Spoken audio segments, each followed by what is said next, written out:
El manuscrito que encontró Saunier decía: «Este tesoro pertenece a Dagoberto II y a Sion». Los merovingios son la Orden de Sion. Asimismo, Saunier encontró esta piedra tallada en su iglesia, que según se dice, representa el rescate del hijo de Dagoberto, el cual, según cuenta la leyenda, fundó una familia aquí en Reims-le-Château. Monsieur Plantard, gran maestro de la Orden de Sion, dice que él es un descendiente directo de ese rey perdido. Él sostiene que la sangre real de los merovingios corre por sus venas. Pero ¿por qué una organización así se perpetuó clandestinamente durante más de 1000 años para proteger una línea de herederos? ¿Acaso el objetivo principal fuera el de poder restaurar a esa dinastía en el trono? Es una idea aparentemente absurda, exótica y tan descabellada como inútil. Sí, en efecto, la Orden de Sion es realmente una organización que se ha perpetuado a través de los siglos y con la ayuda de grandes hombres e ideas. El objetivo debió ser muy importante. Conocimiento esotérico escondido tras la imagen de un tesoro escondido. Los tesoros enterrados son una distracción formidable para nuestra cultura materialista. Pero recordemos que tenemos un amplio pasado histórico. Disponemos de datos de suma importancia, como las creencias heréticas, la magia o la brujería. Razones muy importantes para nuestros ancestros. Tan importantes como la idea de un tesoro enterrado para nosotros.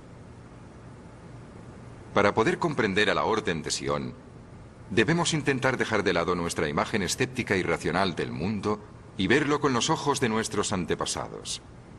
Después de todo, debemos recordar que la Orden de Sion no es la única sociedad secreta que ha existido en el pasado.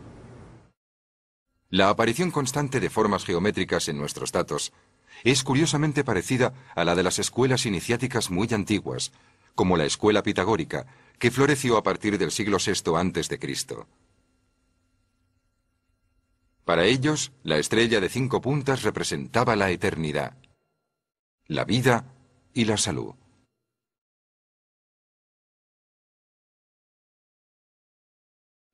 Cuando pude hablar con el señor Plantard sobre las coincidencias geométricas, le pregunté: «Su geometría es pentagonal, ¿verdad?». Y dijo: No puedo responder a esa pregunta. El pentáculo pitagórico, utilizado en la extraña crucifixión Rosacruz de Cocteau. Utilizado por Poussin en su paisaje de Reims-le-Château.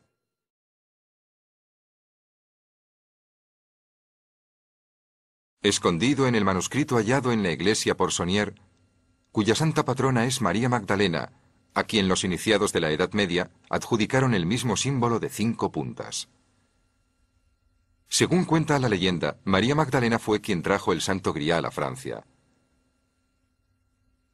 El Santo Grial, ese objeto misterioso, otro eslabón en nuestra cadena de pistas. Y es un eslabón con más de una conexión. Se decía que se hallaba incluido en el tesoro de los cátaros. Los romances medievales del Grial hablan de los templarios como guardianes del Grial y de la familia del Grial. ¿Qué significa esto? ¿Qué es el Santo Grial? Normalmente se le considera como una copa o cáliz, el cáliz que fue utilizado por Jesús en la última cena, o la copa en la que se recogió la sangre de Cristo crucificado. Un receptáculo de la sangre de Jesús traído a Francia por María Magdalena. El Santo Grial. En las primeras versiones de la historia del Grial, que tienen nexos con los caballeros templarios, el nombre de este objeto misterioso no es el Santo Grial, sino el Sangral. Y hemos llegado a considerarlo como una copa o cáliz, ya que en idioma céltico existe una palabra muy parecida a Graal, que significa copa o cáliz. Así que Sangral significaría cáliz sagrado. Pero si el elemento principal es la sangre de Jesús, podríamos preguntarnos si el término Santo Grial o Sangral deriva no tanto de las palabras sangral, sino de sangral?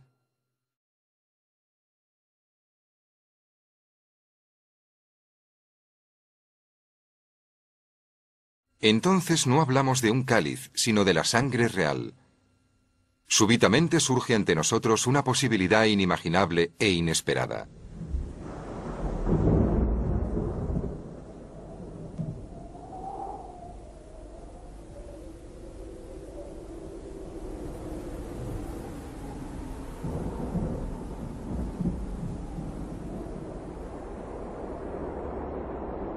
Cuando María Magdalena llegó a Francia con el sangral, ¿llevaba consigo un cáliz con la sangre de Cristo o con la descendencia de Cristo?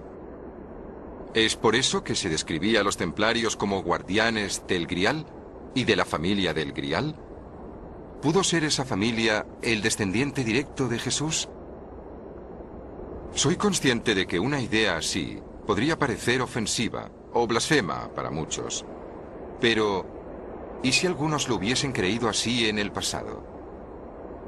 Considerando que la Orden de Sion dice haber fundado la Orden de los Caballeros Templarios, y de acuerdo al señor Lontable, la Orden protege y apoya a una dinastía,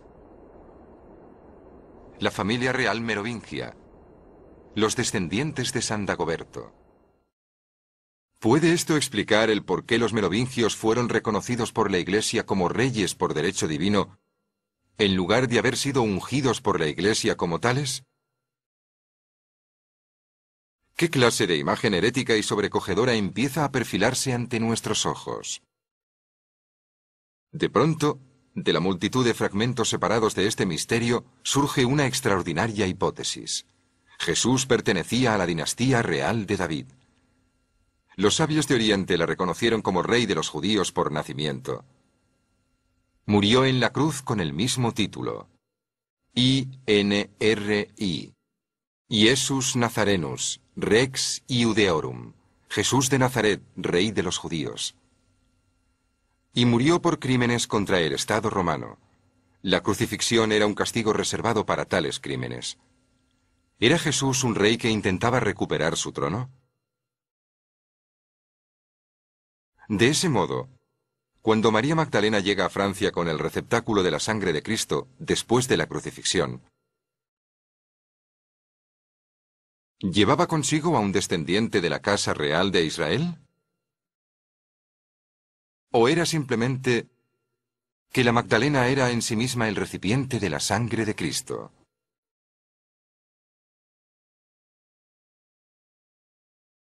En otras palabras, si el heredero de Jesús fuese a salir del vientre de María Magdalena, ¿era María Magdalena la mujer de Jesucristo? Debo insistir otra vez. Aunque una idea así pueda parecernos blasfema, pudo formar parte de las creencias de otros grupos religiosos.